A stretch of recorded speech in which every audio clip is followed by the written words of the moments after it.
ইস, আপনার লাগেনি তো? আরে এরকম বডিতে একটু লাগলে কি হবে? বাবার অনেক টাকা না, রাস্তাঘাটে যারা চলে তাদেরকে দেখে মানুষ মনে হয় না, গরু ছাগল মনে হয়। এরপর থেকে রাস্তায় চললে সাবধানে চলবে, না হলে কিন্তু এখনো আরেক গাল ফাঁকা আছে। এই প্রিয়া, তোর গায়ে হাত তুললো? আমার গায়ে হাত তোলা? আমি তোদের হাত ভাঙতে না পেরেছি তবে আমার নামও প্রিয়া না। গার্লফ্রেন্ড নাকি? হ্যাঁ ম্যাডাম। দেখেই বুঝতে পারছি, নিশ্চয়ই হোটেল বা রেস্টুরেন্টে যাচ্ছিস। এখনকার ভালোবাসা মানে 3 দিনে, একদিন পার্কে, একদিন হোটেলে, তারপর ছুড়ে ফেলে দেওয়া। হেলমেট কোথায়? আনতে ভুলে গেছি ম্যাডাম। ও, কিন্তু গার্লফ্রেন্ডটা আনতে বলিসনি তো? এই, ওর 10,000 টাকা ফাইন কর।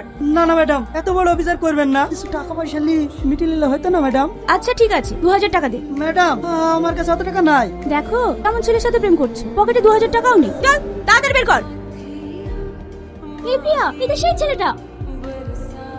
ধর ওকে। খুব হিরো হয়ে গেছিস না? লাইসেন্স দেখা। গাড়ির পেপারস। কি হলো, কি দেখছিস? তোমাকে, তুমি খুব সুন্দর। কি সুন্দর, তাড়াতাড়ি পেপারস দেখা, না হলে কিন্তু টানতে টানতে থানায় নিয়ে যাবো। এই প্রিয়া, দেখলি তো ছেলেটা কি অসভ্য। প্রিয়া, তুই আবার আমার ড্রেস পরে চলে এসেছিস।